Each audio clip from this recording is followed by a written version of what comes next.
People who've won the lottery, how did it destroy or rebuild your relationships, won $8.7 million, lost my fiancé, and learned that money doesn't change you. It just gives everyone else permission to show their true colors. March 15th. Same numbers for 3 years, birthdays, anniversaries, the usual sentimental math. Robin always called lottery tickets a tax on people who can't do statistics. All 6 numbers came up on a Tuesday. $8.7 million after taxes. I called Robin first, said we won. Notice that? We. That was my first mistake. Day 3, Robin quit his job, didn't discuss it, just called his boss from our kitchen while I made coffee. Some speech about pursuing financial freedom. By week 2, Robin was researching Teslas and following luxury travel accounts. He'd mention cars or trips in this casual way, eyes tracking my reaction. Everything was suddenly possible. And somehow that made everything feel like a test. How generous was I willing to be? How quickly could I say yes? Friends started treating dinner invites differently too. Suddenly, I was always expected to grab the check. Not asked. Expected. When I suggested splitting a $300 dinner bill 4 ways, my best friend Jenna gave me this wounded look. Really, Izzy? After everything? After everything.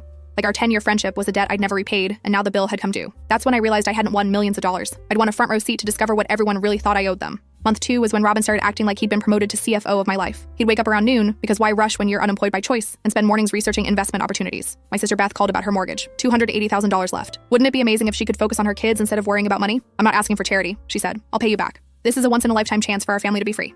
That night, Robin brought up Beth's call before I did. Your sister mentioned she talked to you? I stared at him. She called you? She was worried you seemed hesitant. Didn't want you to think she was taking advantage. Right. So she called my boyfriend to strategize about getting $250,000 out of me. That's definitely what people who aren't taking advantage do. I paid Beth's mortgage 3 days later. Not because Robin convinced me, but because the alternative was listening to both of them explain why I was being selfish with money I'd literally won by luck. Month 4.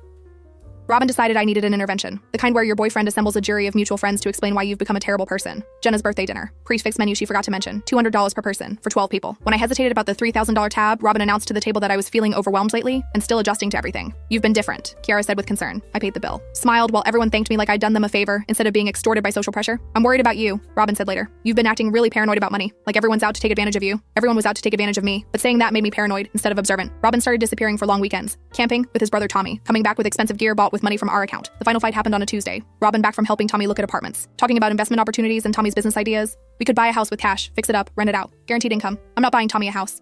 It's not buying him a house. It's investing in property, with my family, people who actually care about me. I didn't care about Robin anymore. My reluctance to fund his brother's dreams was proof I'd changed into someone cold and selfish. When did you become so fucking cheap? He said. Robin packed a bag that night. I need some time to think about whether this is still working. He left. I felt relief more than sadness. 3 weeks later, I got a call from a lawyer. Turns out Robin's thinking time had been very productive. This is just part 1 of a much longer story. Full story on channel, link below.